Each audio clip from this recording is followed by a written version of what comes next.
Bom dia a todos. Inicialmente eu queria agradecer muito ao Guilherme e à organização do evento, o convite para vir aqui falar com vocês. Para mim é uma honra realmente e uma oportunidade de aprender também. E eu fico muito satisfeito com essa iniciativa de aproximação entre grupos de disciplinas que têm origem diferente, mas que começam, eu acho, a se comunicar com mais intensidade a partir das últimas décadas. E é justamente isso que eu queria focalizar aqui hoje, que eu escolhi como um ponto de partida para o que eu vou falar sobre localizando novos saberes sobre o saber. Eu escolhi a entrada da antropologia nos laboratórios, na década de 80.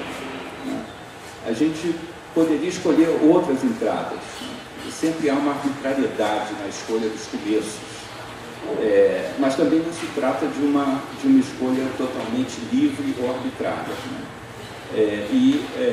Os estudos de laboratório, que eu estou chamando aqui de a entrada da antropologia nos laboratórios, feitos na década de 80, eu quero marcar como um ponto de inflexão na apreciação dos fazeres científicos e tecnológicos. Pode passar.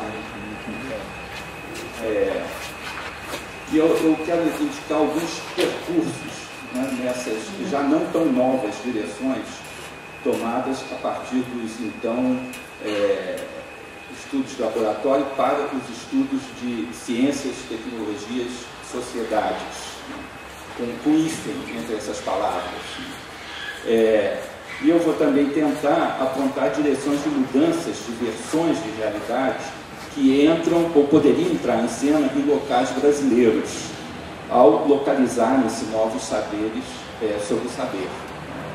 Esse livro, eu destaquei esse livro porque aqui à direita tem a lista das pessoas que participaram de uma reunião num castelo na Áustria, e que foi discutido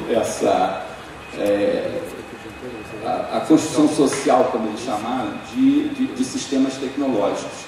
E o interessante é que nessa lista estão, assim, essa lista tem talvez 20 pessoas, foi uma reunião muito pequena, mas tem ali, talvez dessas 20, 10 são pesquisadores muito conhecidos hoje, que eram naquela época, assim, propositores de uma coisa que eles viam como muito nova, né? Esses estudos, pode passar mais um,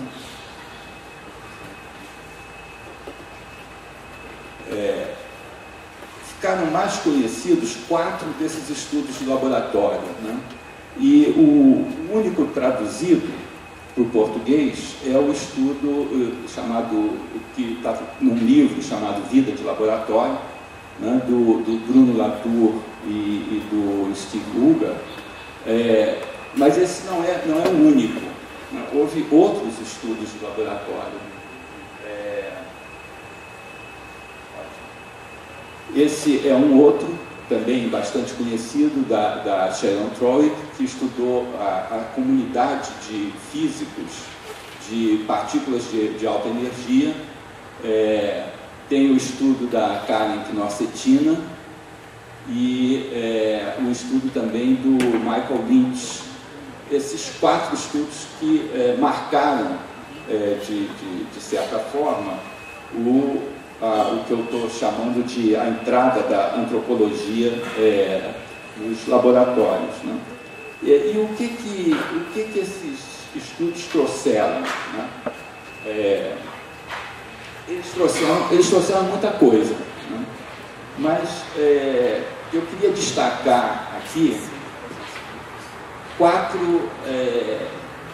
abordagens, ou 4 pensamentos, ou 4 ideias que eu gostaria da gente levar a sério as consequências disso, né? E a primeira ideia é a ideia de fluxo. Não tem nada. A ideia, levar a sério a ideia de que nós vivemos que há um movimento. Quer dizer, como se a gente pudesse partir de um mundo com verbos, só movimento. A segunda ideia é a ideia de materialidade. Então, o que age deixa um rastro, né, deixa uma pegada, faz um traço, e esse traço é um elemento material. A outra ideia que eu queria trazer é de heterogeneidade. Quer dizer, embora seja material, existe uma variedade, uma diversidade, né, muito grande entre esses elementos. E a quarta ideia é a ideia de co-construção. Quer dizer, então, uma ideia que rejeita a possibilidade da gente considerar seres isolados.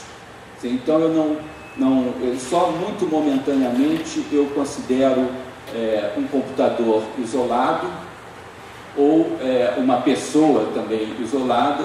Quer dizer, as entidades são co-construídas, elas existem num coletivo, né? E eu queria levar isso, trazer isso para a gente manter isso nas nossas cabeças enquanto eu estou falando aqui e possivelmente depois nas perguntas e na interação que a gente possa vir a ter aqui, tá? Pode passar mais uma. E eu trouxe aqui um trecho de um filme que talvez muitos tenham visto, Uma Mente Brilhante, que é uma biografia romanceada do Nash, e que ganhou um economista que ganhou o Prêmio Nobel de Economia, e ela tem uma cena que eu queria usar para levar adiante o que eu quero colocar aqui. Vamos ver se funciona aí esse filmezinho. Não. I believe you said. Eles estão numa festa e eles saíram para um jardim, onde ele está conversando com essa aluna dele, com quem depois ele casou.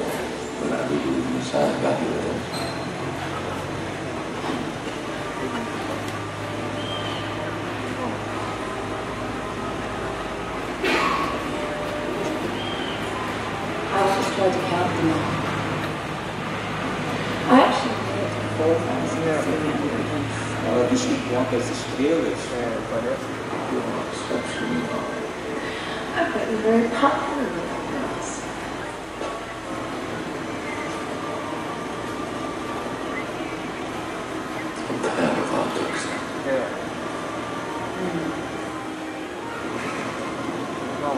Uma dúvida de esquisitos, e ele pede a ela para dizer um objeto, um animal, uma forma.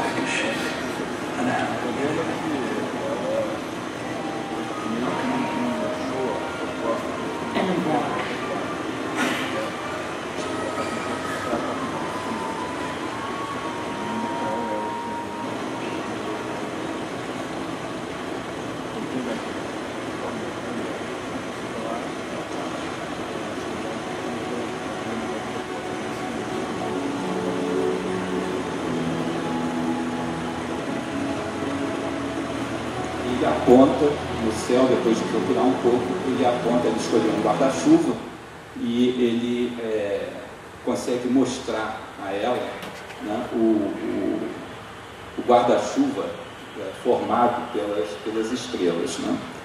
E eu queria convidar vocês a colocar essas 4 percepções, né, nesse objeto ou nessa entidade, nessa forma que é uma constelação, né? onde está essa forma? A constelação está na imaginação desse casal? De certa maneira, sim, né? Porque quem nunca viu um guarda-chuva dificilmente identificaria aquela forma do guarda-chuva. Mas também não, né? Porque as constelações podem ser fotografadas, né? Durante séculos, né? Elas serviram de orientação para os marinheiros nos mares, então elas são capazes de ter um efeito. Por outro lado, a astronomia, né? A verdade astronômica vai nos dizer que uma estrela que aparece numa constelação juntinho da outra pode estar, na verdade, muito distante, mais distante daquela outra do que uma outra estrela que aparece no outro lado do céu. Ou seja, essa forma, ela está na relação, ela não está lá no céu, não é uma forma dada a priori. Além disso, ela está em movimento, né? Hoje, a gente, com o recurso do olho, de conhecer previamente a forma de estar no planeta Terra, que tem uma posição em relação a essa constelação, é possível visualizar, por exemplo, o Cruzeiro do Sul, né? Mas, com o passar do tempo, nesse caso muito tempo, essa configuração de estrelas vai mudar. Se nós quisermos continuar vendo o Cruzeiro do Sul, nós vamos ter um bocado de trabalho, né? É possível até que a gente tenha que sair do planeta para nos manter numa posição de perspectiva tal que essa forma do Cruzeiro do Sul se mantenha. E é possível também que não haja mais um ponto a partir do qual possa ser visto o Cruzeiro do Sul.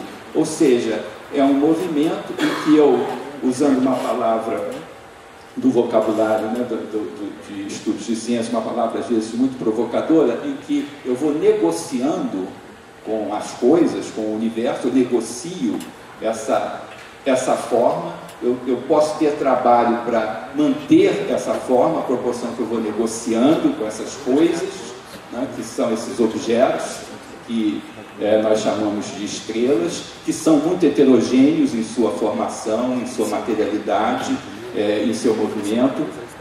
Eu vou negociando, mas pode ser que não é qualquer coisa que eu posso negociar com elas. Às vezes eu negocio com as coisas, eu entro nessa interação, posso ter uma determinada, até um determinado objetivo, mas eu não consigo que qualquer coisa desse algo, eu não consigo qualquer forma feita na relação. Pode passar, por favor. Fala.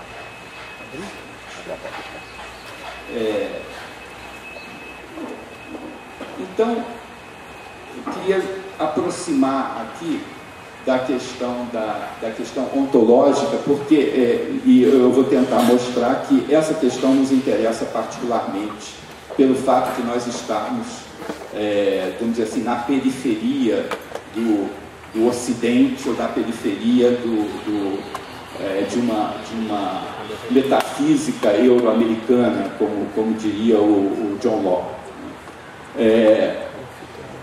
Que seres que habitam o universo, né? E como começar a falar de ontologia? Se nós partimos de um mundo em movimento, as formas, os seres, as entidades, e se elas estão configuradas nas relações, nós vamos abrir um caminho, né, para um novo mundo, para uma nova ontologia, um mundo que, por exemplo, na expressão do Rorty, um mundo possivelmente completamente desplatonizado, né, um mundo sem essências. E se nós consideramos os substantivos, e são os substantivos que nos permitem sair do fluxo, quer dizer, o substantivo é uma forma que tem uma estabilidade suficiente para que a gente possa apontar e batizar em um determinado momento, sempre provisionalmente, né, mas num determinado momento eu posso dizer: ali é o Cruzeiro do Sul, ali está um guarda-chuva, nesse momento eu saio, eu crio um ser, crio uma entidade, eu crio um substantivo, eu batizo uma forma, né? Essa nova ontologia, se eu for por aí, eu tenho um caminho, inclusive filosófico, para fazer uma nova habitação do mundo. Eu posso colocar no meu mundo seres que eu construo a partir desses movimentos.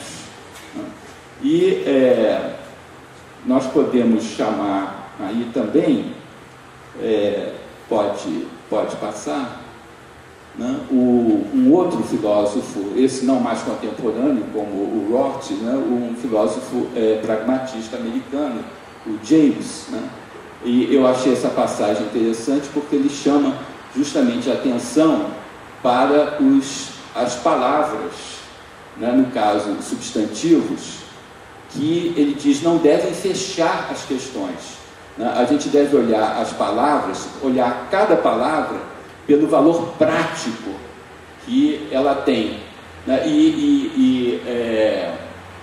Colocar essa palavra numa corrente, né? Num fluxo de experiência. É verdade que ela está momentaneamente fixada ali no Cruzeiro do Sul, mas eu posso olhar todos os substantivos, né, todas as palavras que eu uso. Isso é particularmente provocador, talvez para uma parte bem mais tradicional das ciências sociais. Eu posso olhar como colocar essas palavras numa corrente, num movimento, né? O que permite também uma historicização muito grande de todos os elementos. Então as palavras, para ele, né, aparecem menos como uma solução do que como um programa para mais trabalho de pesquisa, né? E particularmente ele diz como uma indicação de maneiras nas quais as realidades existentes podem ser mudadas, e a ênfase é dele, changed. Então isso também vai nos trazer a essa questão de se estamos na periferia, né, o que queremos mudar, né? Se queremos mudar e o que queremos mudar. Pode passar, por favor.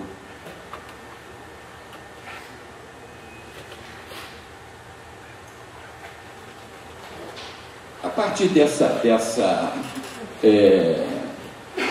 ontologia, né, que eu estou simplesmente apontando a possibilidade da gente se aproximar do trabalho de pesquisa e das nossas maneiras de ver, entender e viver, né? Vai se perceber que as ciências não só descrevem, mas criam o que descreve, né? Uma coisa que não provoca tanta surpresa entre antropólogos, mas certamente provoca muita surpresa entre físicos e engenheiros, por exemplo, né? que acreditam em formas a priori dadas na natureza, né? E que consideram a natureza como o árbitro final de resolução das controvérsias científicas, né? E são ensinados fortemente a ter essa crença. Essa crença é repassada, reforçada durante todo um curso, por exemplo, de física, ou de engenharia, ou de química, ou mesmo de biologia, né?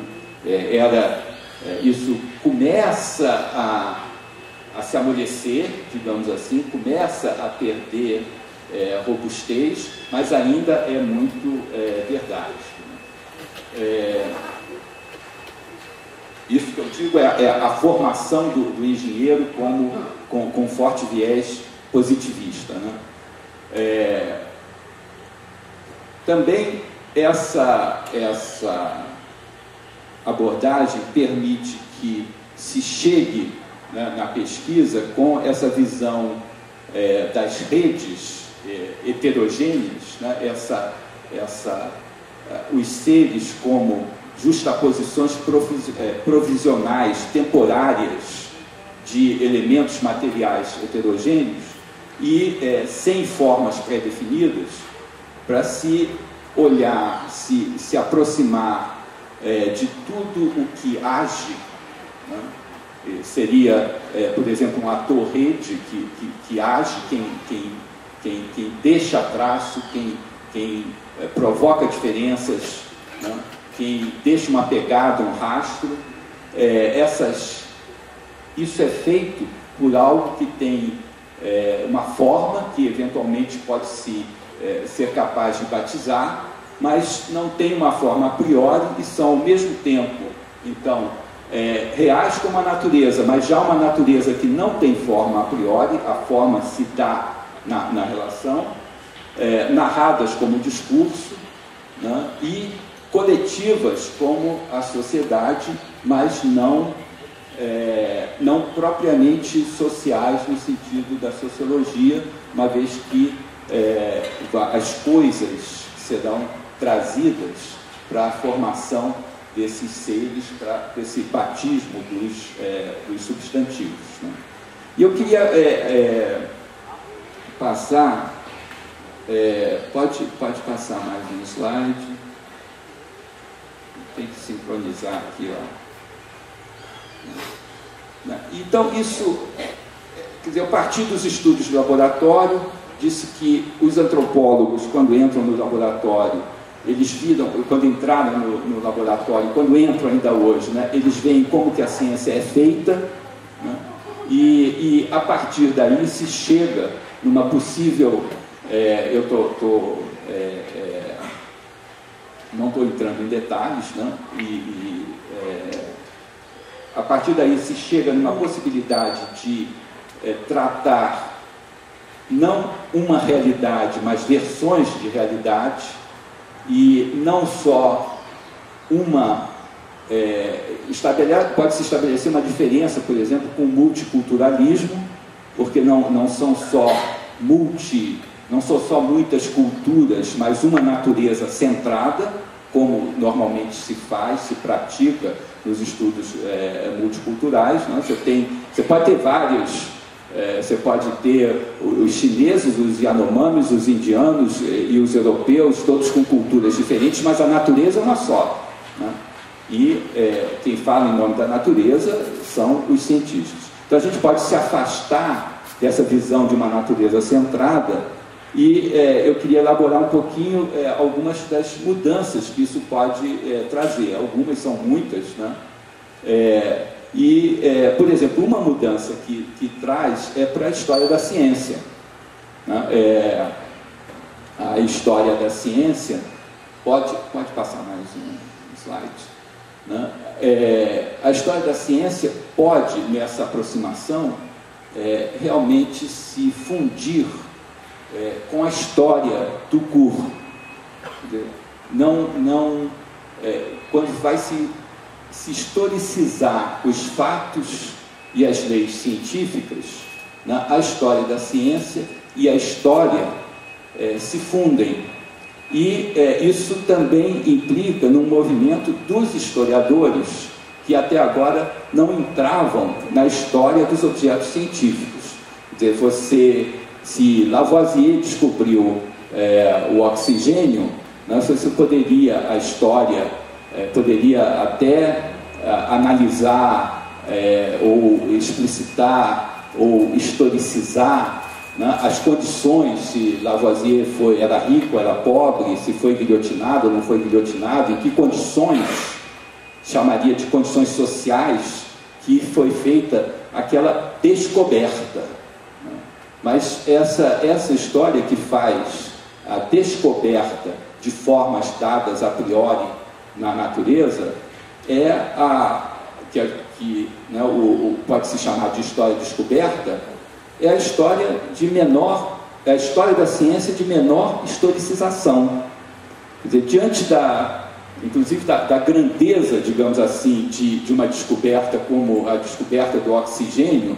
Quer dizer, se identifica uma forma, né, que não se usa essa palavra, né, mas se identifica uma parte da natureza que sempre esteve lá. Quer dizer, então são descobertas de objetos que estão fora da história. Todo o resto fica um pouco secundário, né? Pouco interessa se era rico, pobre, guilhotinado ou não, se foi ajudado pela mulher ou não, porque diante da transcendência, né, de uma descoberta, o resto perde um pouco a importância. Mas a história pode ser mais complicada, né? E não, por favor, aí. Ela pode ter se afastar dessa visão que é quase reduzida à cronologia, para introduzir mais simetria nessa história. Você tem uma história de condicionamento, quer dizer, como que uma determinada descoberta se deu, e você diz e começa a especular sobre as condições sociais, tanto por exemplo, de uma experiência, tanto de uma descoberta que deu certo, digamos assim, se encontrou uma forma estável que corresponda àquilo, quanto de algo que não deu certo, né? Então você começa a explicar, como se diz, o erro e o acerto, né, nos mesmos termos. Agora, isso ainda é pouco de historicização, né? Você pode passar por um outro nível de historicização, em que começa a haver opções de muito mais elementos, e que se começa a pensar, né, por que Lavoisier estava interessado nisso, por que Pasteur estava interessado nos micróbios, por que se interessou por uma tecnologia de computadores no Brasil na década de 70. Então, as escolhas das direções em que se faz a pesquisa começam a entrar para a história, e fica então uma situação em que essas escolhas poderiam ser outras. Então os fatos e as descobertas poderiam ser outras numa história que eu estou aqui refletindo esse artigo do Bruno Latour, uma história que seria uma história formação. Quer dizer, os resultados, né, os interesses poderiam ser outros, mas ainda nessa história formação, né, as formas estão previamente dadas na natureza. Nós não estamos...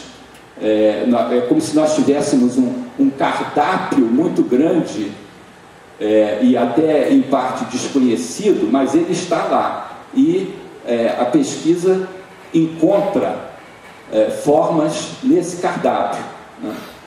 E, finalmente, uma história que seria realmente a fusão da história da ciência com a história, né, que seria a história construção.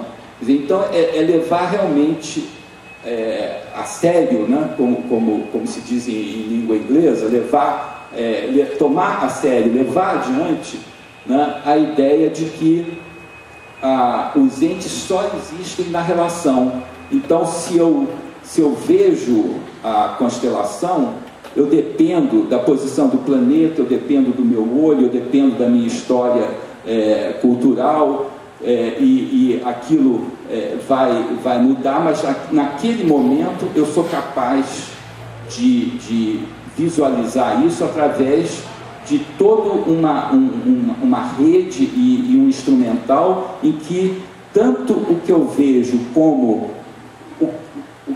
tanto o visto como quem vê são co-construídos. Quer dizer, então eu faço um microscópio eletrônico para ver a forma da molécula do DNA, que é uma dupla hélice. E aí eu vejo, e eu até fotografo, mas eu não fotografo aquilo se eu não tiver o microscópio eletrônico. Então, como diz também o Bruno Latour, sem um espectrômetro de massa, você não tem ressonância magnética de molécula, né? As duas coisas são co-construídas, a forma não está lá, né? Ela surge no momento em que eu entro em contato e que eu construo e que eu coloco no mundo e que eu faço então a ontologia de trazer esse objeto para o meu universo. Então aí nesse momento eu historicizei, fui capaz de historicizar os fatos científicos e tirar digamos assim, o D da história da ciência e fazer com que também os historiadores historicizem e entrem e percam o respeito ou a hesitação que eles têm diante do cientista, né? Pode passar agora.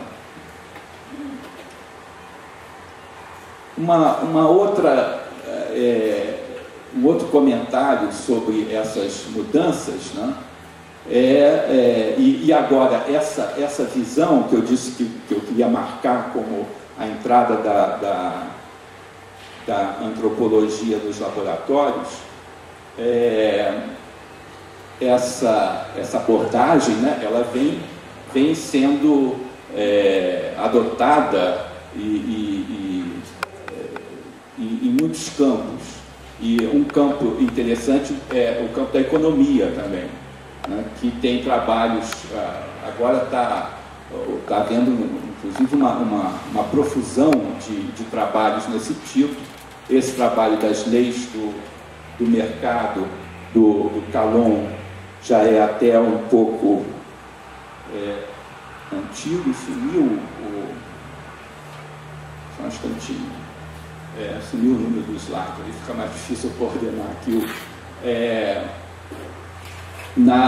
E tem, além do Calon, mais depois recente, agora a Karen Knoscetina está também trabalhando no setor, analisando, né, as práticas no setor financeiro, e o Donald Mackenzie tem também esse livro em que ele fala que, né, fica muito claro que a economia, ele usa a metáfora que a economia a ciência econômica, né, não é uma câmera que fotografa a atividade econômica, né? Ela é um instrumento, né, e não uma câmera. Ele usa a palavra an engine, quer dizer, no sentido de um engenho, um motor da atividade econômica, e não algo que, separado, é capaz de fotografar e captar a atividade econômica e fazer leis sobre a atividade econômica. Pode passar agora. Na sociologia, né, também as modificações são muito grandes, né? A partir desses estudos, eu destaquei aqui esse livro de uma Teoria Torrede depois, é uma coletânea de artigos, e o livro de Reassemblar lo Social, do Latour, que é uma mudança radical, digamos assim, na sociologia, no sentido de que o social, propriamente, como eles dizem, como um stuff, como, né, uma relação social, e todo o uso desse adjetivo social como isso é químico, ou isso é físico, ou isso é social, cai por terra, porque diante da visão de que o social é um movimento. Quer dizer, a sociologia vai, nessa proposta, estudar como que as coisas se juntam, né? Como é que esse movimento torna possível que eu possa apontar a constelação, ou que eu possa apontar, né, uma democracia, um Estado, uma instituição, um átomo, uma molécula, né? Nós aí já desfizemos a diferença e já estamos, vamos dizer assim, instrumentalizados com um vocabulário adequado para descrever tanto uma instituição, tanto um fato ou um artefato das ciências sociais, né, seja a universidade, o Estado, a democracia, quanto um fato ou artefato das ciências duras ou naturais, ditas duras ou naturais, como um átomo, uma molécula, uma bactéria, um vírus, ou passando por uma cidade. Então nós temos um instrumental linguístico para falar de todos esses elementos, nos mesmos termos, digamos assim. Pode passar, por favor.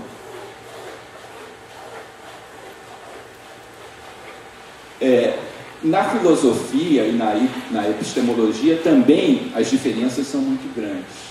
Quer dizer, enquanto que na epistemologia tradicional, né, o valor, digamos, a atribuição de verdade a uma proposição é feita pelo conteúdo dessa proposição, né, essa abordagem vai utilizar como critério de robustez num eixo entre verdade e ficção, né? O critério de robustez vai fazer com que uma coisa mais robusta, né? Uma proposição mais robusta, uma configuração mais robusta, resiste mais e se afirma como real, né? O real é o que resiste, e isso é bastante diferente.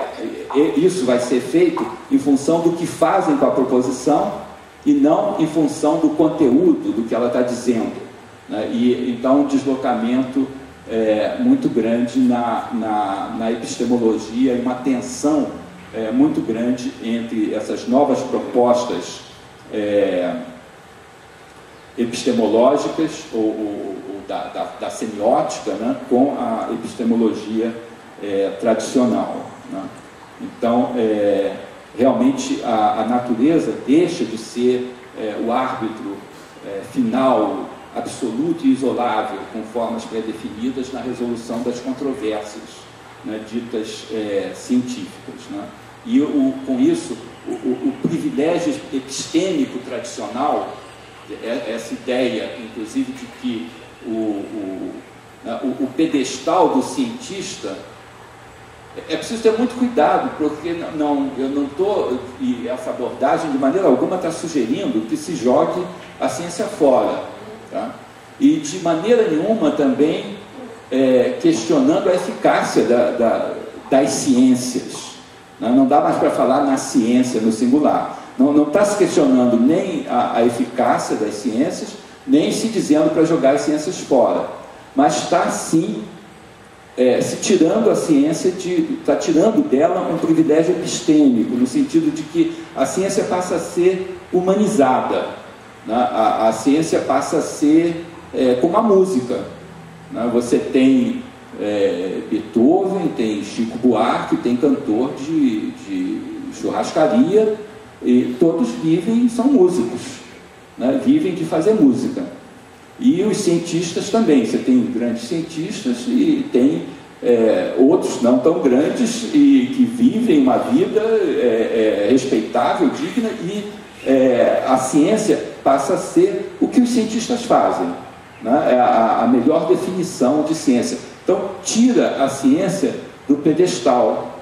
Tem um livro, um romance do Gore Vidal, chama Calque, e o personagem, o Calque é o nome de um garoto, e numa passagem lá do livro, ele tem uma irmã, né, e a irmã está conversando com um amigo e falando do irmão, que é um garotinho ainda, e diz assim: o Calque é muito inteligente, quando ele crescer ele vai ser um cientista, né? E aí ela completa: eu sempre imagino ele de avental branco inventando produtos para DuPont. Então, a ciência é o que os cientistas fazem, né? E não é para jogar fora, não é, de maneira nenhuma é ruim, mas não é necessariamente boa e certamente não é neutra.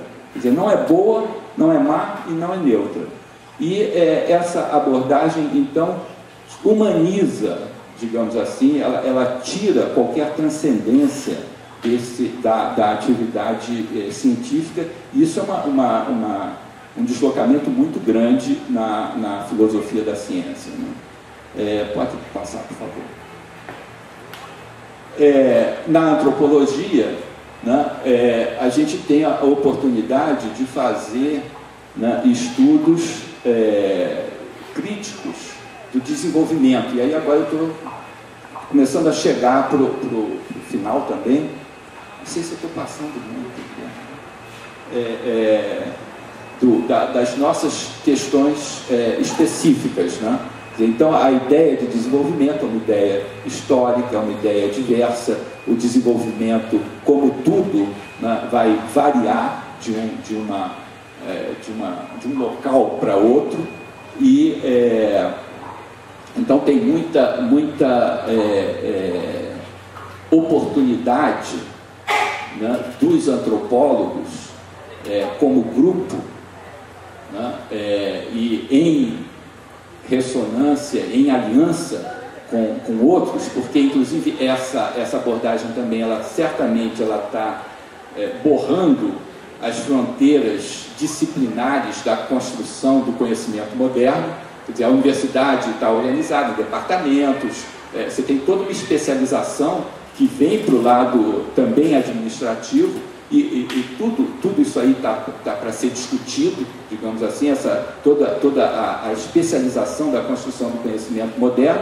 Então, aí os antropólogos têm uma oportunidade de intervir muito grande a partir do conhecimento que eles têm, que é capaz de mobilizar e é capaz de colocar no mundo um mundo de versões de realidade, e não um mundo em que você até tem condescendência com outras versões, mas tem um privilégio de que a realidade mesma é dada por um grupo de pessoas que estabelece os fatos e os artefatos científicos, e aí científicos também no sentido das ciências sociais, né? Então se passa a ter um instrumental que pode dar dignidade, né, e legitimidade, por exemplo, a um programa alimentar como o programa da multimistura, que é unanimemente rejeitado pelos nutricionistas, mas que as mães, os parentes e voluntários insistem em continuar aplicando e insistem em dizer que as crianças melhoram de saúde se tomam esse complemento alimentar, que, segundo os nutricionistas, que colocam esse material e instrumentos de medida de nutrientes, chegam à conclusão que aquilo não tem nutrientes, então não pode alimentar, né? Então deixa para o programa, como explicação de expansão do programa, um espaço de ignorância ou de fraude, né? E porque não consegue dar legitimidade ao que, na verdade, milhares de outras pessoas que não estão nem aí para os nutricionistas, mas estão aí sim para as crianças que tomam o complemento e melhoram de saúde, e eles veem isso, né? E não se sujeitam a uma explicação científica. No entanto, quando, por exemplo, o governo brasileiro vai tratar uma situação dessa, não é possível trazer essa posição da maioria das pessoas, né? É a posição dos nutricionistas que vale, né? Um pouco assim como dizer, puxa, eu acho que esse é o mês de setembro mais quente de Brasília, aí nós todos estamos morrendo de calor aqui, chegamos a essa conclusão, mas vem um meteorologista e diz, não, vocês estão enganados, tá? Na verdade, há 2 anos atrás foi muito mais quente, tá? E essa opinião é que vai ser a opinião levada em conta. Novamente, não é para jogar fora nem os nutricionistas, nem os meteorologistas, né? Se eu for pegar um avião, eu vou querer muito bem saber como é que está o tempo, eu vou entrar nessa rede. Quando eu entro no avião, eu vou entrar numa rede em que eles têm um papel muito importante. Não é para jogar fora, mas não é para dar a eles, né, o privilégio de estabelecer o que é uma verdade, né, e o que é a realidade. Pode passar, por favor. Aqui, o Eduardo não está aí ainda, não, o Eduardo Vargas. Hã? Chegou hoje à noite, né? Eu botei esse slide aí, porque uma coisa que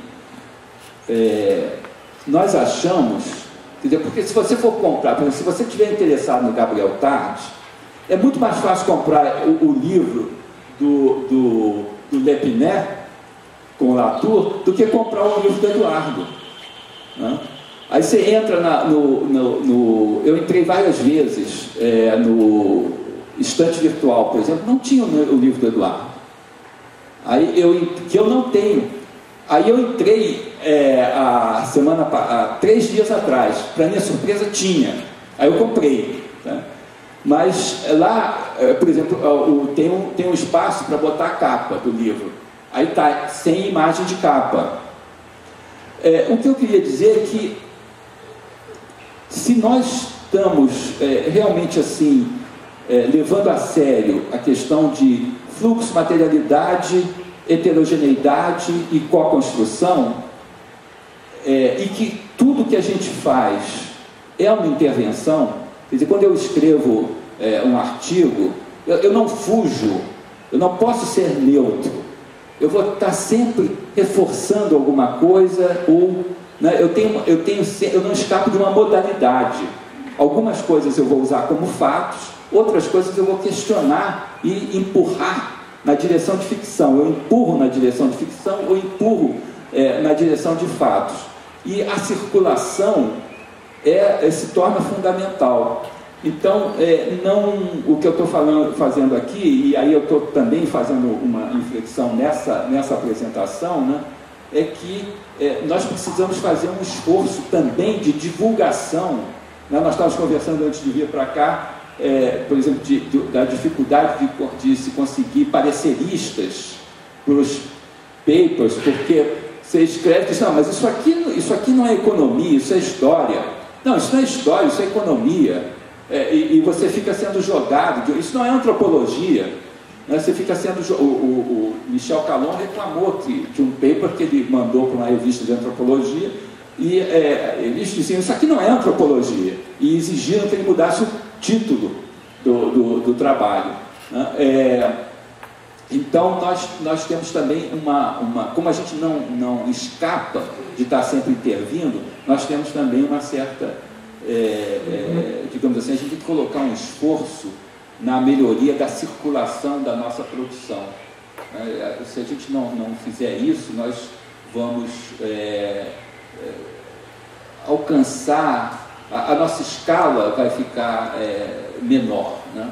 E ainda é um ambiente, não vou elaborar mais isso, mas ainda tem muita gente que defende, por exemplo, que não precisa traduzir certos textos, porque quem se interessa por isso sabe inglês.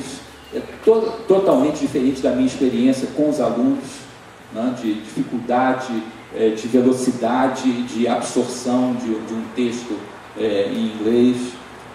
Pode passar, por favor. E aí eu estou fazendo realmente a inflexão. O Guilherme já mencionou, nós estamos organizando uma Associação Brasileira de Estudos de Ciência e Tecnologia, né, estudos sociais de ciência e tecnologia. Aqui no Brasil isso tem uma conotação mais ampla do que os Science Studies, e ela está constituída juridicamente, mas vai ter uma primeira administração, digamos assim, eleita no Paraná, naquele congresso da Universidade Tecnológica Federal do Paraná, tem um 4º congresso, eles chamam TechSoc, e a ideia é que, a partir daí, talvez 2 anos depois, esse congresso passe a ser um congresso Exocit brasileiro, feito nos anos alternativos do Exocit latino-americano, né, que tem, já houve, eu acho que vai ser o 9º, o 10º, que vai ser no ano que vem, no México, mas não tem associações, não existe uma associação latino-americana, e agora está se construindo associações na Argentina, no Brasil e no México, inclusive para dialogar com a Associação Americana, né, a 4S, e a Associação Europeia, a IST. Pode passar, por favor. E aí eu estou indo para o fim, né, e fazendo um movimento aqui da gente entrar em contato com certas estranhezas, né, e eu estou trazendo 2 passagens do Richard Boss. Esse é um americano apaixonado pela América Latina e pelo Brasil, né? E ele publicou esse livro. Ele não conseguiu publicar em inglês, ele não conseguiu editar o livro dele nos Estados Unidos, né? E ele diz, ele faz essa observação que nós achamos natural que Calvino e Locke sejam tomados como pontos de partida para um programa de estudos americanos, e que os interessados em se tornar orientalistas estudem Buda, Confúcio, né, Lao Tse. Porém, quem nos levaria a sério se exigíssemos que se estudassem São Tomás, Dante e Soares para poder conhecer a América Latina? Né? E ele diz isso depois de um argumento, né, que, assim como Locke, né, é apontado como um formatador, né, dos Estados Unidos como país, dos Founding Fathers, a nossa formação ibérica, né, depende de outros pensadores. Quer dizer, houve aí, e pode passar, por favor, houve aí um ponto de inflexão na história, na construção, né, da Europa moderna, e em particular na construção, na relação da ciência com essa construção do mundo moderno. E esse outro trecho que eu destaquei, né, diz: a significação do caso ibérico se faz evidente quando consideramos que as revoluções religiosa e científica, em suas trajetórias de incidência, não dividiram claramente a Europa em 2.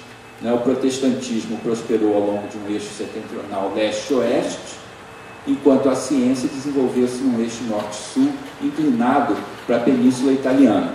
Então é aquela velha situação, não retornar às discussões que há muito na história da ciência no Brasil, por exemplo, se fez ciência ou não se fez ciência no Brasil, né? Mas o que ele está apontando é que realmente, né, se nós temos Cervantes ou Camões e os ingleses têm Shakespeare, né, nós não temos um Newton ibérico, nós não temos um Lavoisier ibérico, né, nós não temos essas figuras na Península Ibérica como raiz, né, uma das raízes, a raiz branca, né, do Brasil ou da América Latina. Pode passar, por favor? Mas é preciso ter um cuidado, né? Porque o Morse, por exemplo, ele está usando palavras, substantivos, ele está usando grandes categorias, né? Ele está apontando, novamente, são panoramas, não são coisas inúteis, mas são generalizações, né? E isso entra em choque. Eu adaptei aqui esse parágrafo de um artigo, né, que está se tornando cada vez mais conhecido, em que o Bruno Latour imagina uma conversa com um estudante da London School of Economics, que é um reduto, né, de construção de fatos e artefatos econômicos em que as pessoas são treinadas em serem exímias operadoras daqueles modelos, e a conversa é uma conversa muito difícil, né? E ele diz que, e eu adaptei aí porque não é ele fala dos informantes e eu botei o brasileiro, né? Também no singular, mas não que se possa, que essa unidade não seja uma unidade complexa. Quer dizer, eu não posso dizer o brasileiro, assim como eu não diria, e também é uma coisa provocadora para certas correntes, né? Eu não diria o capitalismo.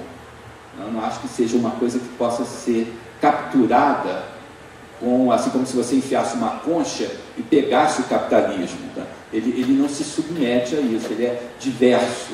Né? Então é uma unidade múltipla, como diz a Anne-Marie Moll e o John Law também. Né? Então o brasileiro também, né? Aqueles voluntários, aquelas mães, né? Aqueles parentes daquelas crianças, ele também compara, produz tipologias, projeta padrões, espalha seus dispositivos e suas organizações, suas ideologias e seus estados mentais. Né? Ele expande, relaciona, compara, organiza, né? E o que nós pensamos sobre ele não se compara em importância com descrever e saber como esse indivíduo, ele próprio, né? Organiza a sua existência. Então aí é uma chamada, digamos assim, para uma humildade da construção do conhecimento, do construtor do conhecimento acadêmico, do construtor de modelos, novamente, sem jogar fora, mas não vamos colocar num pedestal, não vamos achar que nós, como somos pesquisadores, sabemos muito mais e vamos descobrir coisas que vão explicar por que os nossos informantes agem de uma determinada maneira, coisa que eles não sabem, mas nós, como pesquisadores, vamos saber. Né? E pode passar. E, finalmente, né, eu trouxe aqui essa citação do Darcy Ribeiro. Né? Nós estamos aqui na casa do Darcy Ribeiro e na UNB, e eu falei de que oportunidade que tem, né, essa política ontológica, uma prática ontológica, quer dizer, a prática de colocar em cena outras versões de realidade sem xenofobismo, né, mas também sem tomar outros grupos ou outros conhecimentos como um modelo a ser seguido. Né? E tem essa frase do Darcy Ribeiro, que significa esses descendentes daqueles negros, índios e mestiços, né? Eles ousem pensar que esse país é uma república que deve ser dirigida pela vontade deles como seu povo que são. Né? Então, é isso. Tem o verso do Cazuza, Brasil mostra sua cara. Tem muita gente que não gosta, né? O Brasil mostra a cara, não gosta da cara do Brasil. Então, são os brancos, negros e índios. E para que a gente consiga numa visão otimista, né, minimizando a violência,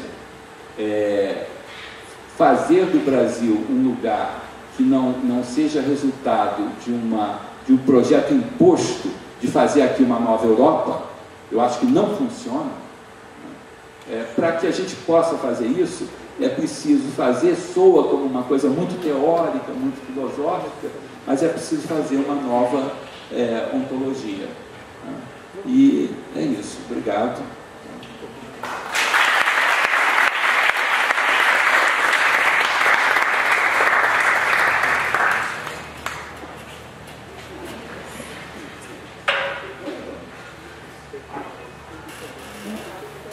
Por favor, passa o último slide, só que aí tem meu e-mail ali, e quem quiser, à sua disposição. Bom, obrigado, Ivan, foi um prazer ouvi-lo. Temos um tempo aí para perguntas e Ivan responder algumas questões. À vontade. Eu faço umas questões.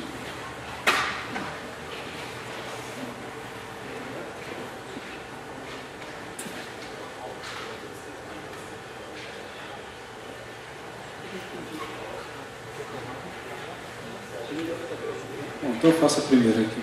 Ivan, passou rapidamente pela questão da fundação da Exocit BR.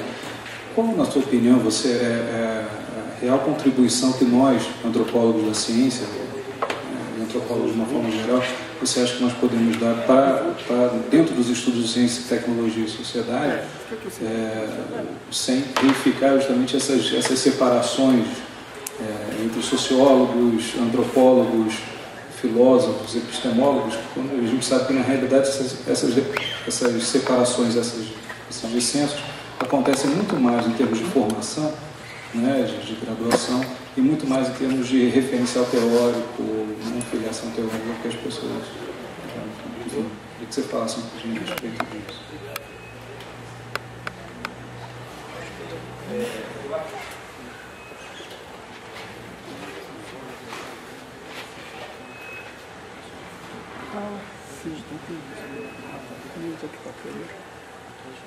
Olha, quer dizer, eu acho difícil antever, assim,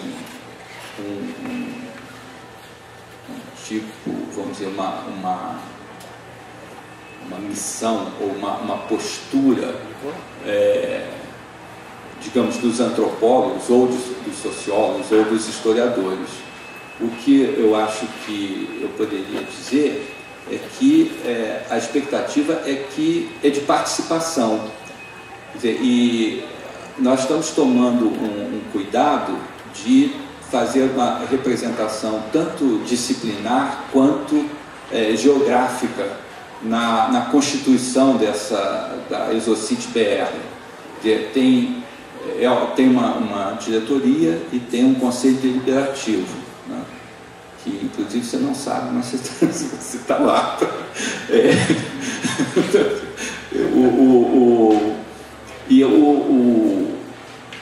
O que se quer é fazer uma coisa que tenha estejam lá, né, essas várias disciplinas, e na medida do possível estejam lá também diversas regiões do Brasil, né? E fora isso, eu acho que o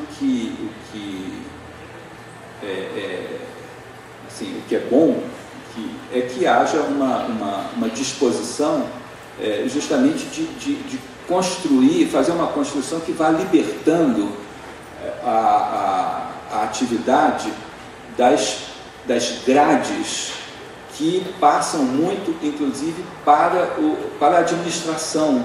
Quer dizer, então você tem no CNPq, na CAPES, você tem comitês. Esses comitês normalmente eles são bem fechados, né? Então, isso aqui eu não vou financiar isso porque isso aqui é dinheiro da história.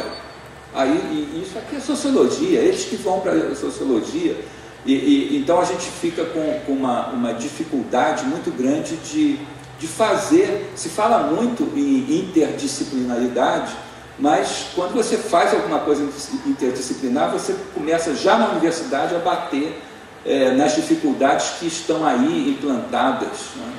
E eu acho que seria uma coisa nesse sentido, quer dizer, uma atitude mais generosa e prática, e uma atitude mais aberta intelectualmente para tornar essas paredes mais porosas e abrir o caminho para alguma coisa que vem aí, porque esse conhecimento moderno, né, é claro que ele é histórico, não quer dizer que ele vai continuar dessa forma, que a organização da universidade vai continuar assim, departamentalizada, né, como é, etc.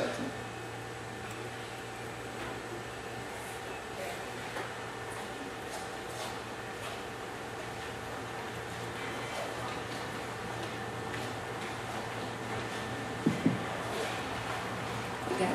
Ivan, eu queria te perguntar, até a partir de um lugar específico da sua trajetória, né, da sua formação, da sua trajetória do seu lugar hoje na UFRJ, como é que você veria essa relação de quem está nesse lado, de que estamos pensando os estudos, estamos pensando a partir da perspectiva da ciência e da tecnologia criticamente ou analiticamente, e quem está mais ou menos, embora a ideia de fronteira já seja complicada, mas enfim, quem está lá fazendo ciência, né? Você acabou definindo a ideia de ciência. Bom, ciência hoje em dia é aquilo que os cientistas fazem. Nós também somos num certo sentido, mas aqueles que estão lá fazendo aquilo que tradicionalmente se chamava de grande ciência, será que a gente tem, em alguma medida, conseguido implementar formas de diálogo ou de provocação? Ou você acha que isso ainda está extremamente separado, distinto, enfim? Vamos tentar. Eu acho que a gente progrediu ocasionalmente, regrediu em outras ocasiões nessa relação. Vou tentar ver assim, as coisas que me vêm à cabeça, né? Uma primeira coisa que me vem à cabeça é quando o Richard Rorty, quando ele comenta essa questão, ele diz assim: mas para o cientista isso não é importante. Isso aí eles podem conversar sobre isso lá no shopping, né, no happy hour. Mas quando eles entram no laboratório, tanto um cientista que pensa ou que está informado por essas ideias, quanto o que não está, eles agem da mesma maneira. E aí ele pergunta assim: então será que essas ideias elas vão trazer uma diferença? Quer dizer, será que tem uma outra maneira de fazer ciência a partir dessas ideias? Ele diz assim: talvez isso seja uma big thing, né, a expressão dele, talvez seja algo grande, mas só no longo prazo. Eu acho o seguinte, aí sobre essa vinheta, né, só importante no longo prazo para quem, cara pálida? Quer dizer, você tem uma ciência que se dedica aos problemas que não são os mais importantes para a maior parte da população, né, do planeta, e você diz: bem, isso pode ser até que dê uma mudança grande, mas só é importante a longo prazo, né? Eu acho que tem gente que tem pressa nessa mudança. É possível fazer eu tenho um exemplo em que isso, quando a gente falou, por exemplo, de história-formação, né, e história-construção, na informática houve uma preocupação com a questão da dependência tecnológica. Então, se um engenheiro eletrônico, né, por exemplo, como eu fui, se ele está preocupado com a dependência tecnológica, ele vai olhar os artefatos que ele pode fazer, ele vai olhar o foco do trabalho dele e vai colocar esse foco de uma forma diferente do que está preocupado com avançar, né, uma teoria de algoritmos ou uma organização de computadores a partir dos produtos que estão sendo comercializados, né, hoje pela Apple, pela Intel, né, e pela Microsoft. Então, como é que eu posso tornar esse produto mais eficiente? Nas regras e no sistema e na rede da Apple, da Microsoft, né, da HP, da Intel, porque eles têm ali problemas que um pesquisador na área de engenharia pode se dedicar e atacar esses problemas e fazer uma solução com muito pouca chance de sucesso no Brasil. Mas aí é mais um outro comentário. Já se esse pesquisador está preocupado, como hoje,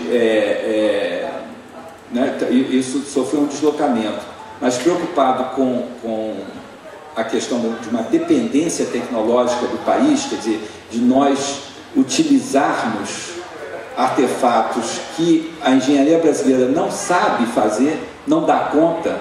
Quer dizer, nós não E mudou também um pouco isso, porque hoje nós temos mais exceções, houve um desenvolvimento tecnológico grande, mas ainda hoje nós não temos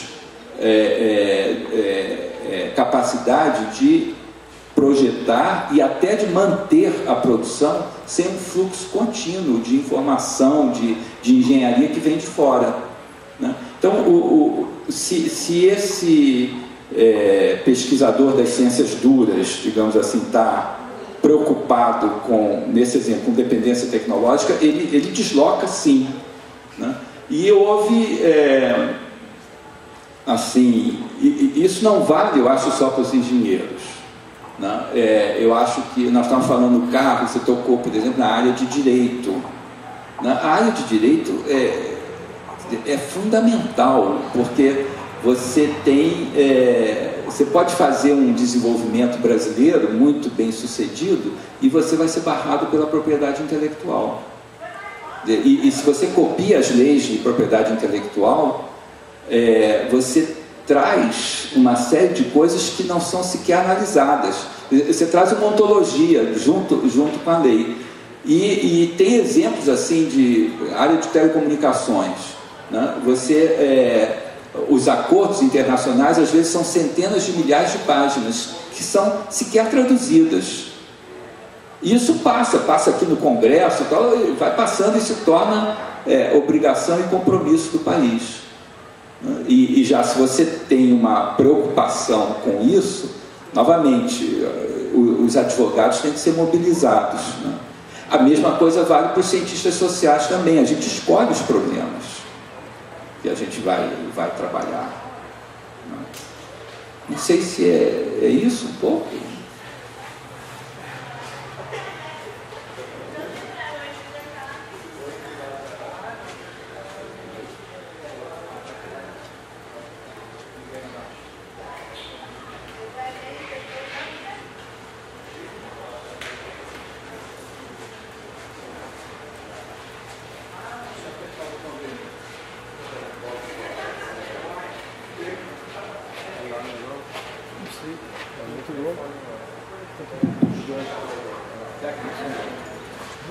Ok, bom dia.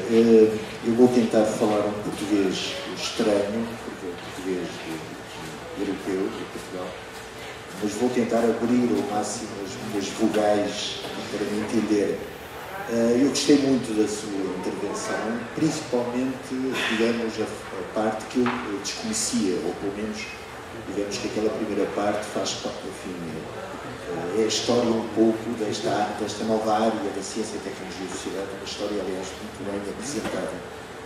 Portanto, os meus parabéns pela sua apresentação clara e muito motivadora, digamos. Eu iria centrar-me na segunda parte da sua intervenção, nomeadamente quando fala de uma ideia que eu vou traduzir usando as palavras de Boaventura de Sousa Santos, penso que conhecem, é um sociólogo português muito conhecido aqui no Brasil, que fala de uma epistemologia do Sul, epistemologia do Sul, na tradução mexicana, eu li na tradução mexicana. E esse texto realmente chamou-me a atenção para a importância desta área, nomeadamente a necessidade de reorganizar os saberes na universidade, nomeadamente a divisão entre humanísticas e ciências exatas. Não é uma pergunta, mas digamos que a sua intervenção me inspirou e me fez lembrar um pouco a contribuição da sociologia, nomeadamente a ideia também de um colonialismo social, e nomeadamente também científico. Penso que está presente nas suas reflexões, pelo menos uma crítica a essa espécie de colonialismo, que não é político, mas que tem, digamos, componentes sociais, nomeadamente na área da ciência e tecnologia. Não é bem uma pergunta, é, digamos, uma divagação em torno do que disse, que eu acho extremamente motivador, nomeadamente aquela apresentação, enfim, aquela tentativa de aplicação, por exemplo, ao fenómeno do Brasil, que não é apenas no Brasil, penso que também se está a passar no México, e conheço um pouco.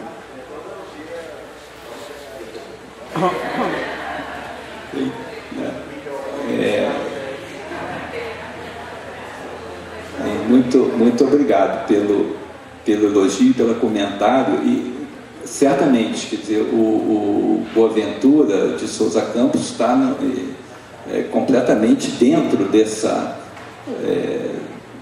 nessa corrente aí, nessa abordagem que eu tentei trazer aqui, né? E nós temos uma relação, né, a partir da nossa posição profissional, uma relação bastante conflituada nessa questão de colonizador-colonizado, né? Porque quando a gente dá aula e nós normalmente estamos transmitindo, né, e estamos colocando os alunos dentro de uma determinada rede e que pode, com grande facilidade, nós podemos associar a um papel de colonizador. Quer dizer, o professor é um colonizador, se ele não toma muito cuidado. Eu acho que isso é muito claro nessa audiência, mas em outras audiências o professor é visto como um transmissor do conhecimento, da verdade, da realidade, né? Agora, em outras situações, nós somos colonizados. Por exemplo, recentemente lá na COP, foi muito bem recebido uma ideia de que a pós-graduação no Brasil deveria ser avaliada por consultores estrangeiros. Se a gente for ler, né, o que é o iluminismo do Kant, ele diz que o iluminismo é a saída do homem de sua autoimposta menoridade, né? E a menoridade é a incapacidade de pensar, de ousar saber, sapere aude. Chamar os consultores estrangeiros para avaliar a pós-graduação no Brasil, provavelmente com uma justificativa de que são neutros, objetivos, não vão estar sujeitos, né? Isso foi bem recebido, mas é quase que passar um atestado de não ousar saber, né? São eles que vão dizer qual é o conhecimento que a pós-graduação e a pesquisa universitária brasileira deve fazer, quando que ela é boa, quando que ela não é boa. Realmente aí nós somos colonizados, né? Nós estamos no movimento do outro lado da relação. E eu fiquei pasmo, porque foi muito bem recebido isso lá.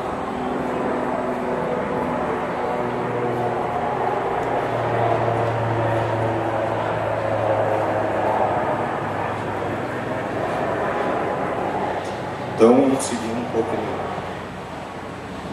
nos trilhos da palestra, no caminho de algumas coisas que o senhor levantou, professor Ivan, eu queria perguntar, porque em certo momento o senhor falou que nós devemos tomar a sério o que dizem e o que fazem os cientistas, e isso mais ou menos deu o tom do final da palestra. Eu queria perguntar porque isso vai bem contra a ideia de que os cientistas sociais, antropólogos, sociólogos, historiadores, não devem funcionar como árbitros da ciência, dizendo o que se deve fazer, o que não é, qual é o que fazem de fato ou o que dizem fazer de fato os cientistas.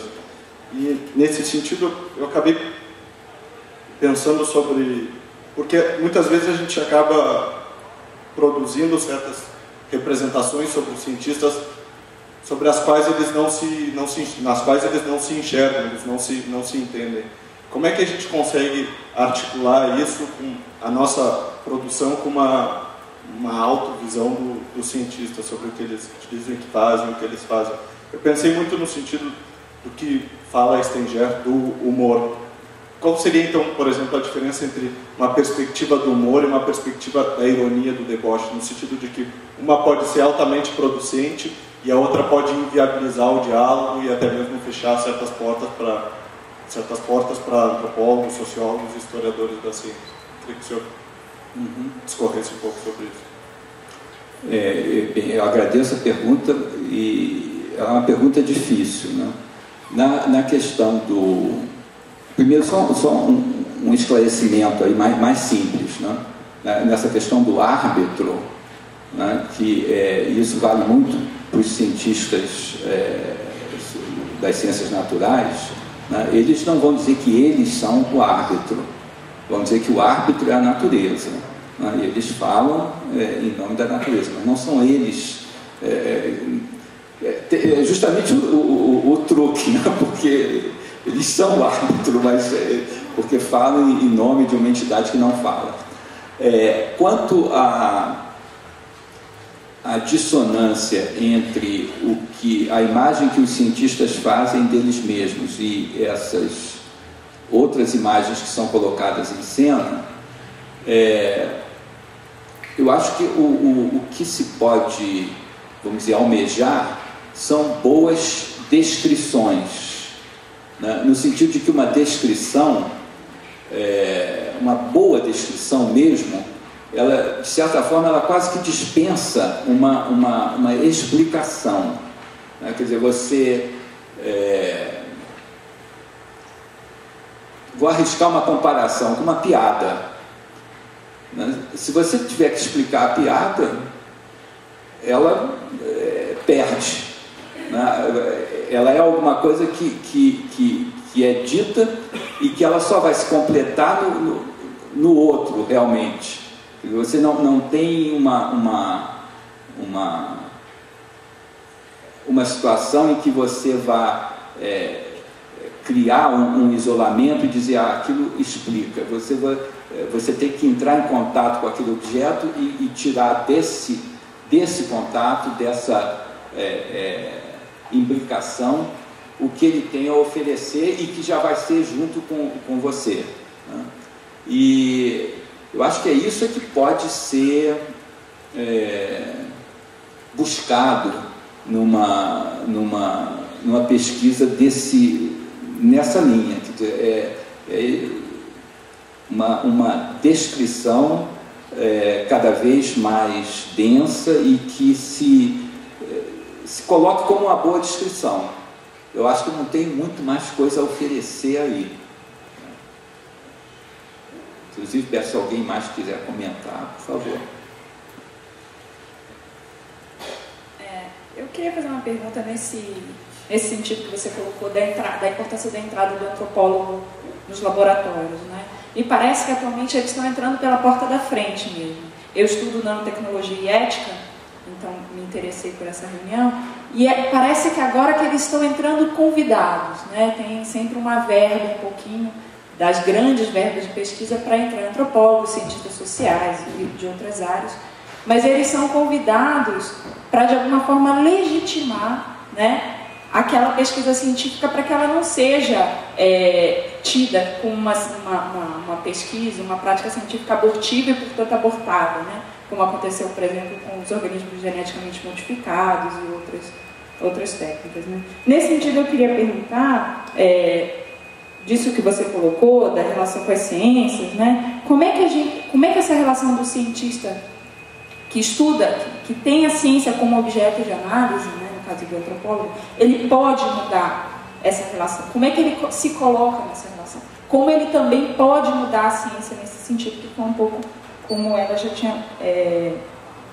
anteriormente questionado. Uma outra coisa que eu queria colocar também é que você colocou que a natureza, ela que vai... ela é a árbitra das controvérsias científicas, né? Que no fim eles justificam dessa forma, que eles colocam a natureza como árbitra. Justificam dessa forma. Mas eu diria que não só das controvérsias científicas, mas também das éticas ultimamente, né? Eu tive num congresso recentemente e foi uma pessoa colocar que a própria ciência está começando a responder aos problemas éticos. Eu me senti um pouco deixada de lado, não tenho mais muita função, né? E ela colocou, por exemplo, que se está discutindo atualmente o uso de células tronco embrionárias, que isso tem gerado uma certa polêmica na sociedade e tudo, mas que, para a gente ficar tranquila, porque a própria ciência já está dando conta disso e está conseguindo, por exemplo, colocar células tronco não embrionárias se tornarem totipotentes como aquelas embrionárias. Então a gente não precisa mais discutir o estatuto da vida ou qualquer outra coisa nesse sentido, né? Então, como é que, nesse sentido, como a gente consegue, né, puxando um pouquinho para o meu lado, como a gente pode abordar eticamente uma prática científica se ela desautoriza qualquer tipo de questionamento sobre ela, né? E hoje em dia ela tem essa face ainda um pouquinho mais maldosa, que ela chama a gente para conversar, mas na verdade ela só quer afastar um problema futuro de ser questionado. Como é que se vê esse contexto fora e também no Brasil?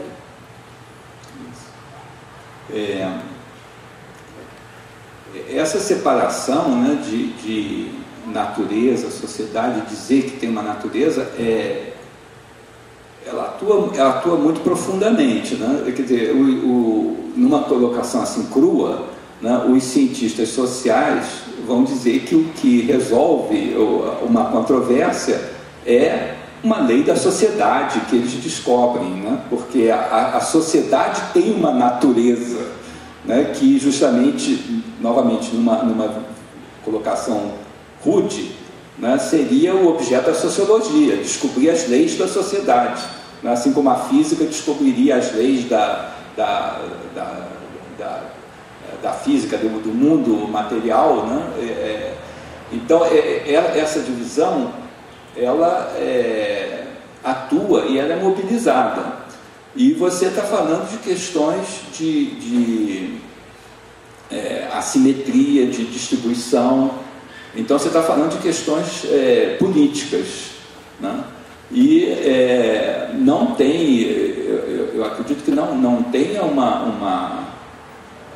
assim, essa abordagem não vai poder te oferecer a priori nada de positivo, assim, no sentido de como é que vai fazer isso. Cada caso vai ser um caso específico, num laboratório, com um grupo.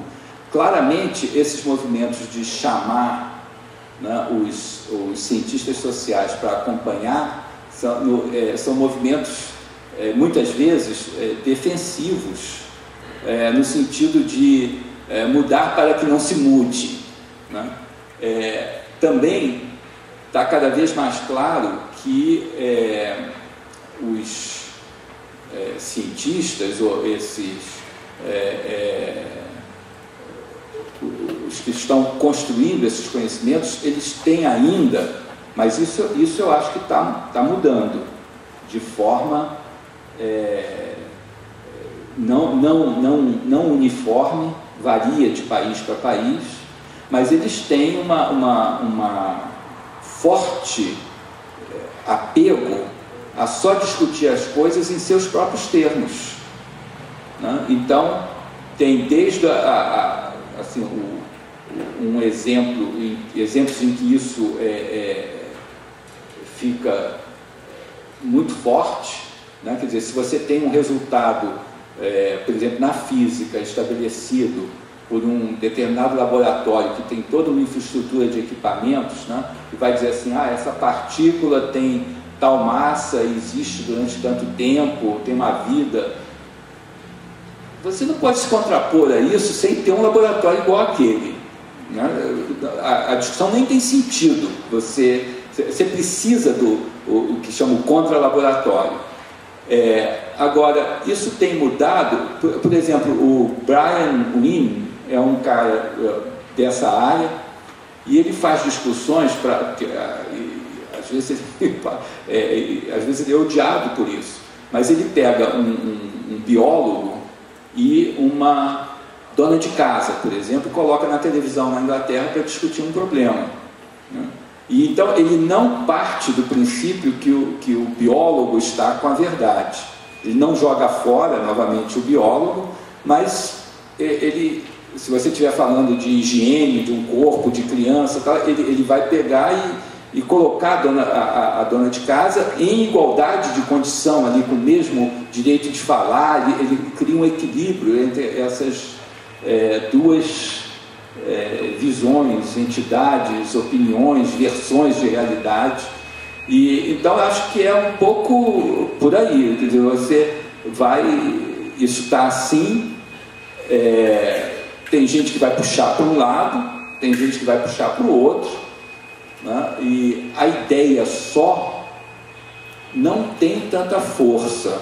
Por isso que eu coloquei nesse sentido um pouco, né? Não por isso, mas nesse sentido que eu coloquei aquele slide do livro do Eduardo sem capa, porque é importante investir na circulação da ideia, né? Se você tem uma ideia, mas se ela não circula, se você não faz um esforço, se nós não tivermos pareceristas que sejam capazes de entender o que a gente escreve e as revistas rejeitam, então nós não vamos muito adiante, né? Então a gente tem que fazer o trabalho de, digamos, produzir o conhecimento, mas fazer um trabalho que que não é separável do trabalho de produzir o conhecimento, de fazer ele circular.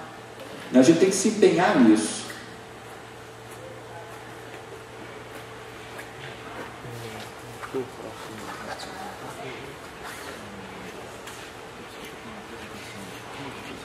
Sí, buenos días. Pido disculpas porque necesito hablar en español. No manejo el portugués.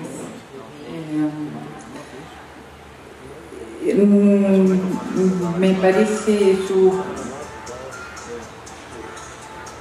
exposición me parece muy rica, muy evocativa, sobre todo estos ejes del flujo, materialidad, heterogeneidad y co-construcción.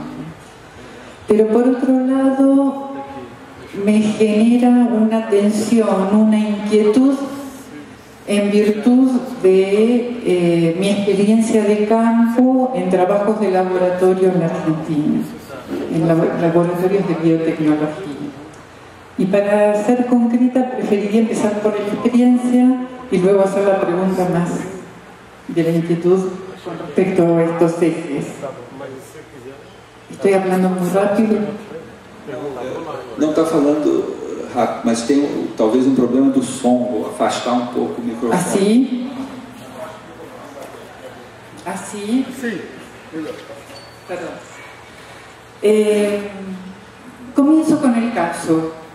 Un laboratorio de biotecnología ubicado en una provincia del noroeste de la Argentina, en la provincia de Tucumán, que se crea en los años 70 para el tratamiento microbiológico de los efluentes de la producción de caña de azúcar, que es la provincia más productora de caña de azúcar de la Argentina.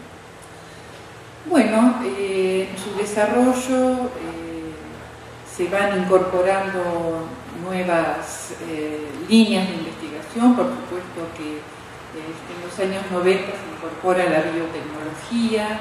El laboratorio tiene una íntima relación con la sociedad, con el entorno, pero a su vez tiene una pertenencia institucional con la academia porque depende del CONICET, que es el Centro de Investigación y Tecnología de la Argentina. Entonces, actualmente yo hice el trabajo de campo durante un año seguido en el año 96 y luego volví varias veces. Y en esa mudanza de la microbiología a la biotecnología se impone por un lado por los saberes cosmopolitas generar conocimiento en biotecnología, y hay miles de becarios que están trabajando en eso, dirigidos por investigadores que se han formado en los grandes centros académicos del exterior. Pero por otro lado, el director del laboratorio me dice que a su vez es un big man de la ciencia porque tiene una frondosa red de conexiones con el exterior y con el interior del país, de científicos y demás, es un microbiólogo de base. Me dice que su nicho es la microbiología, que no puede salir de la microbiología porque es como un saber que ha quedado una habilidad, una pericia que se ha perdido internacionalmente y que cuando él va a los organismos internacionales le dicen, quédate ahí, quédate con la microbiología, que lo haces muy bien y por otro lado no pueden, ellos saben muy bien, estos investigadores de Tucumán, que no pueden competir, que no pueden hacer una primer foto en biotecnología de todos los organismos que ellos estudian, ¿no? Entonces yo pensaba, mi inquietud, ¿no habrá que repensar nuevamente la importancia de la dimensión política, de las determinaciones políticas para analizar nuestras realidades locales? Y mi pregunta es, este tema de las redes, de la heterogeneidad y todo eso, ¿no estás dejando de lado esas determinaciones que en mi caso son fundantes, son determinantes, porque el equipamiento que tiene el laboratorio no permite para hacer una biotecnología de avanzada? Y ahí está el punto, ¿no? Mi pregunta es esa. ¿Hay algún lugar para repensar una dimensión política en estos casos, dentro de estos ejes que ustedes plantean?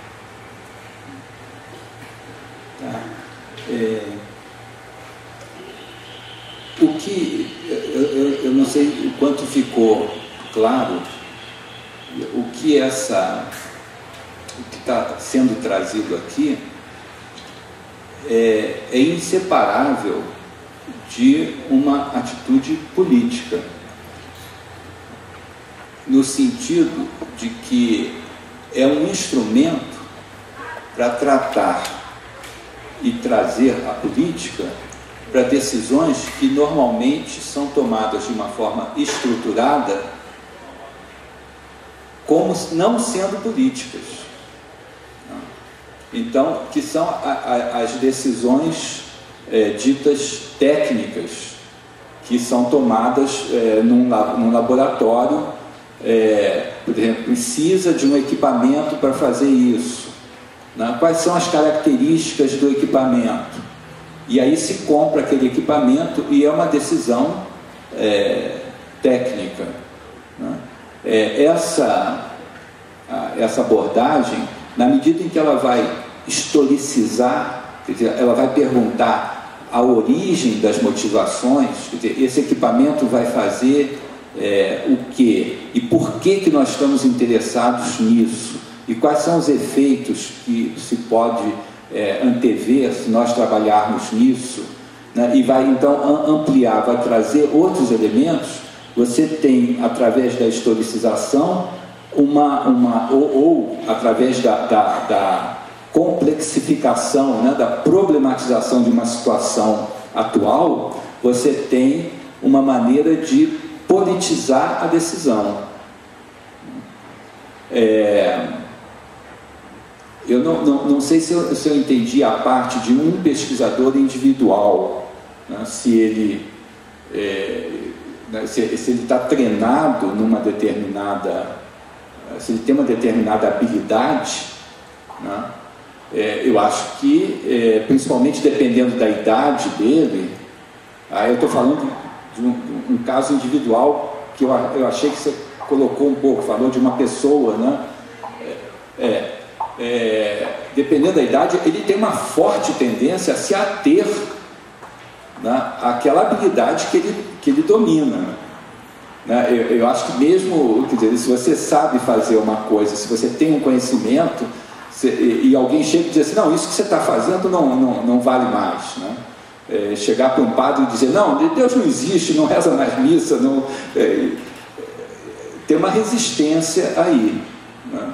Quer dizer, a ação desse indivíduo vai ser... O Thomas Kuhn, que diz que um paradigma só acaba quando todo mundo morre, né? Todo mundo que está filiado àquele paradigma morre e finalmente ele acaba, porque quem já está dentro de um paradigma dificilmente vai mudar, né? Então, mas isso é uma outra questão, quando você focaliza a ação daquela pessoa. Mas se você está falando num outro ambiente político, por exemplo, num ambiente de política tecnológica, né? Aí você vai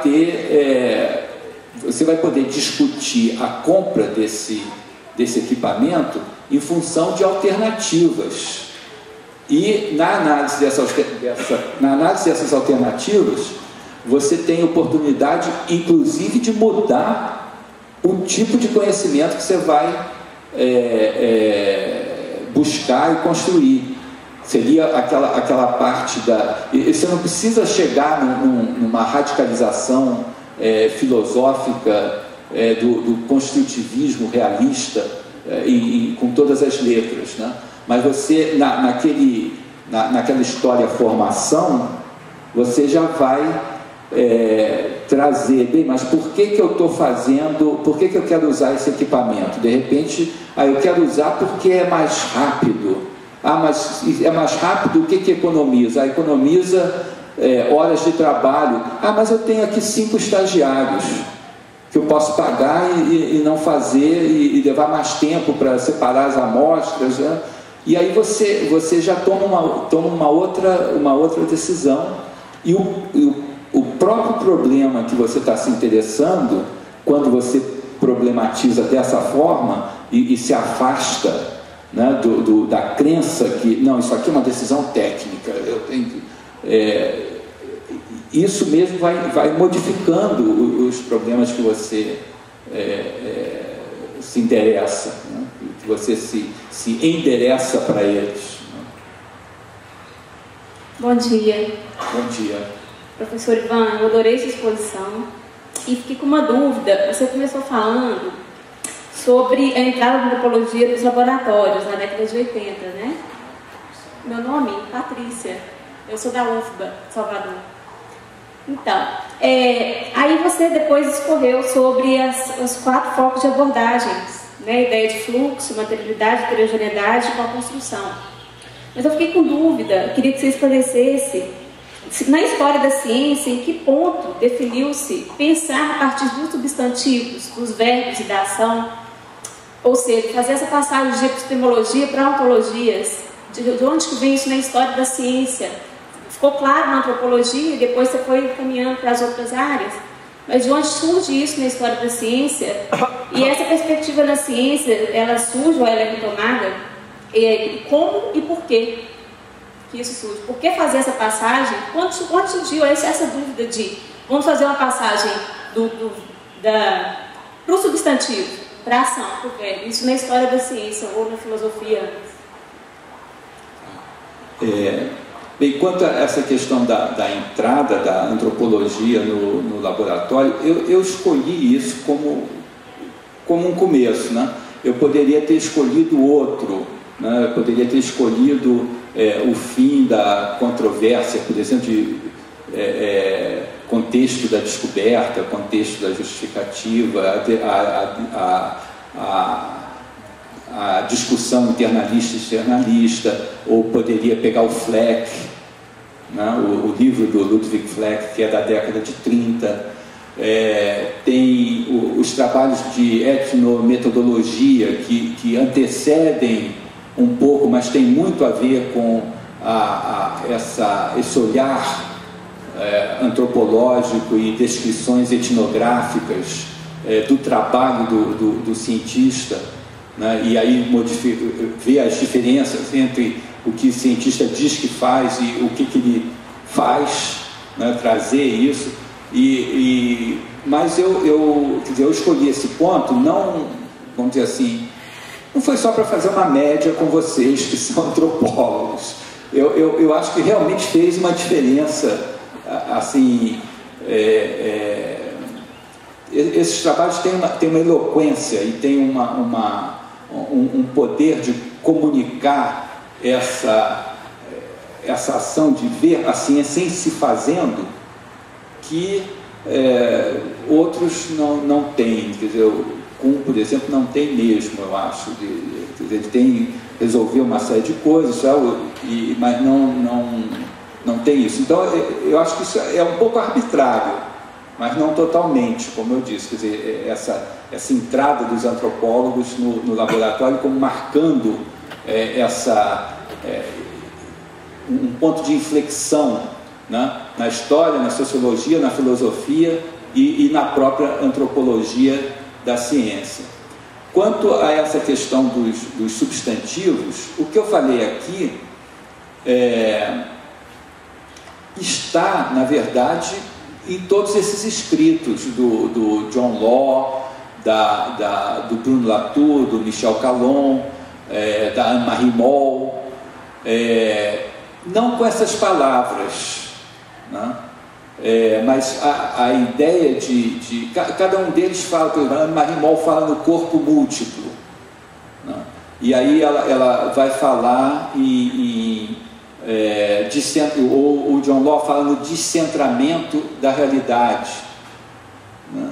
O Bruno Latour fala que não existe grupo, só existe formação de grupo. Não existe um grupo. Ele até brinca dizendo que por razões muito diferentes, ele está falando a mesma coisa que a Margaret Thatcher disse, né? Não existe sociedade, só existe indivíduo. Então, o que eu falei aqui está em todos eles, exatamente com essas palavras. Quer dizer, se você quisesse dizer, mas onde é que está essa passagem? Eu acho que essa passagem ela está aí, ela foi feita, né, por todos esses autores e pesquisadores, e agora está vindo uma outra geração também dessas pessoas, né, e que já vem com isso já mais feito.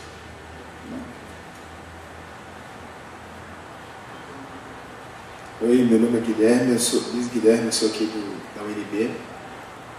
O Gustavo abriu a mesa, a sessão, se perguntando qual seria a originalidade do pensamento antropológico brasileiro quando estuda ciência e tecnologia. E o senhor fechou solicitando para que repensemos na nossa própria ontologia, que não importemos modelos eurocentrados, dessa maneira. Isso para mim é bastante intrigante, faz parte da minha pesquisa, porque eu pesquiso a ideia de ciência brasileira na Antártica. E o que é intrigante, o que me desafia a pensar realmente que seria essa ontologia brasileira, é porque, na verdade, a concepção de Estado, a concepção de sociedade, né, são exatamente as concepções que os estudos da ontologia desmontaram. São exatamente uma maneira de se referir ao modo como a ciência pratica a ciência e cria condições ontológicas aos entes. Desculpe só, você falou as concepções de sociedade, de Estado, de representação. Quer dizer, os estudos da ontologia vieram para falar que não há sociedade, o que há são relações associativas, né? Que não há Estado ou grupos, uma formação de grupos, que não há representação, mas articulações, proposições. Então, os estudos da ontologia vieram justamente para desmontar isso. Então, do ponto de vista da nossa metodologia, que é como criar uma metodologia que pensa uma ontologia brasileira ou latino-americana.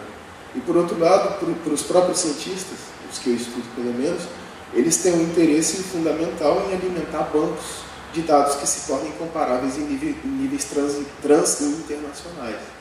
Isso quer dizer que, para a melhoria da ciência nacional, você precisa suspender o conceito de nação na hora de você produzir os dados para torná-los comparáveis em âmbito internacional.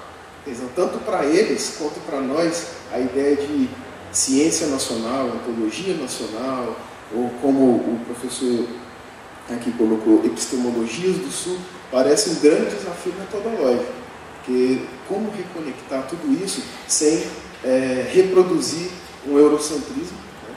ou como reconectar tudo isso sem que seja uma reconexão das velhas desconexões que os estudos da ontologia conseguiram fazer.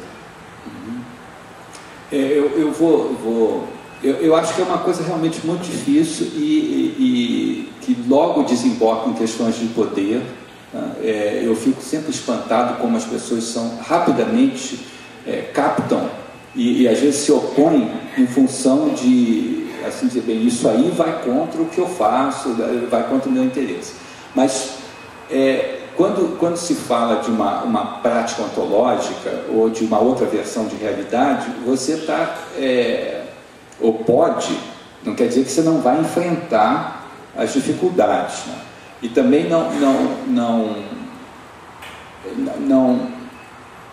eu não falei aqui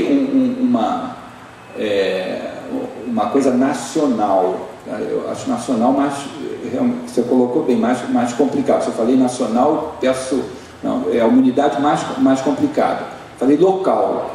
Agora, quando você faz esse movimento, você coloca em discussão coisas, e se fizer seriamente, coisas que são muito básicas. Por exemplo, natural. Quer dizer, o que é o natural? E aí, você pode questionar, vai enfrentar muita dificuldade novamente, tá? Mas um europeu chega aqui e pergunta, vou dar dois níveis disso, tá? Então ele pergunta a uma mulher no Amazonas, né, o que você faz para abortar? E ela diz, eu tomo chá dessa árvore aqui, da casca dessa árvore. Aí ele pega essa árvore e leva para um laboratório e vai isolar, né, o que ele chama do princípio ativo, da molécula que tem a ação abortiva, né? E aí esse medicamento vem de lá, né? E esse medicamento é uma propriedade, por ele você paga, e isso está plenamente, é fácil justificar, tem todo um discurso euro-americano, né, pronto, para justificar isso, você aceitar e nós aceitamos. E é muito mais complicado você remunerar aquele conhecimento popular que está ali, que está na origem desse outro processo e que é um conhecimento, mas vai ser associado com uma crença, né? Não necessariamente, inclusive, isso funciona, tem outras coisas envolvidas. Então você tem todo um discurso feito para você não remunerar a crença e remunerar o conhecimento científico. Assim como ele chega aqui e ele pega uma manga, né? E aí ele está no direito de fazer uma análise bioquímica da manga, saber quais são os nutrientes, quais são as vitaminas, toda uma série de características que ele possa ter interesse nesse objeto, que é um objeto natural. E ele tem, objeto natural, ele vai fazer uma pesquisa sobre uma situação natural, tá? Porque você estica a mão, né? Ele estica a mão de uma mangueira e pega a manga. Tá? Vai requerer um esforço que eu vou dizer, tá? Mas é o seguinte, você estica a mão e pega um telefone celular, né? Você paga. Será que um telefone celular pode ser tratado como um objeto natural? Se você desfizer a fronteira entre natural e artificial, né? O que é uma manga? E o que é um telefone? Quer dizer, são objetos, né? Se eu não conheço, né? Se eu estou aqui numa sociedade em que ninguém sabe fazer um telefone celular, não seria legítimo ou tão legítimo eu pesquisar esse telefone celular quanto uma sociedade que não sabe fazer a manga pesquisa a manga? Eu não posso dotar a artificialidade europeia de uma naturalidade, né? Se eu fizer isso, eu vou abrir é claro que com muita oposição, mas eu vou abrir uma questão, por exemplo, junto à propriedade intelectual, junto ao direito de pesquisa, junto ao que é pesquisa, junto à legitimidade do o que é uma pesquisa legítima para um grupo de pesquisa no Brasil. Se você localiza e relativiza, quer dizer, para mim vale pesquisar o que eu não sei, né? E quem sou eu? Eu e mais alguns que estão comigo, né? É sempre a pergunta básica, né? Quantos somos e como podemos viver juntos, né? Então, quantos somos nesse grupo? Como podemos viver juntos? Nisso vem essa questão, quais são nota que esse quantos somos não são só as pessoas, né? Quando é colocada nessa abordagem, que é muito diferente você viver com umas coisas ou viver com outras coisas. Né? Cada um viver com um automóvel gera uma série de coisas. Né? Cada um viver sem automóvel gera outro. Então não é quantos somos, é um coletivo no vocabulário do Latour. Não é um social, é um coletivo porque as coisas estão aí presentes. Mas então, se você caracteriza um determinado grupo, as questões de legitimidade de conhecimento são muito abertas e muito deslocadas se você tem os instrumentos para mostrar e desfazer, né, e desconstruir o tipo de universalidade e neutralidade e naturalidade que é atribuída a uma série de entidades que a gente lida, que estão no nosso mundo. Você pega uma entidade dessa e problematiza, né? Eu não acho que possa jogar fora e fazer, não é uma questão de xenofobismo ou dizer que tudo que a Europa fez é extremamente danoso, mas nem tudo que ela fez também é proveitoso a partir da nossa posição, né? Então a gente tem que ter um instrumento que, no fundo, eu vou arriscar uma coisa, quase muitas avessas e dando muitas voltas, mas é aquela questão de ousar saber, sem preconceitos, né? Então, os europeus vêm, dizem alguma coisa, algumas vão servir, outras não, né? Mas o que eles dizem não é universal e neutro. Normalmente eles chegam aqui, as coisas chegam aqui como universais e neutras, né? Elas são difundidas, né? E nós participamos disso, mas agora, digamos assim, não, mais devagar, elas não são universais e neutras, então nós vamos poder selecionar. A ideia é uma ideia de selecionar e criar coisas, certamente criar coisas novas, né? E o povo cria coisas novas. Você tem todo um discurso oficial de inovação, mas se faz inovação. O que não existe muito é uma energia muito aberta para aproveitar as inovações que o povo faz, né? Tem exemplos por exemplo, a tarifação das companhias de telefone no Brasil teve que ser mudada, eles trouxeram regras, mas aqui tem muito o hábito da ligação a cobrar, e muitos desenvolveram códigos, né? Você toca uma vez, toca duas vezes, quer dizer isso, quer dizer aquilo.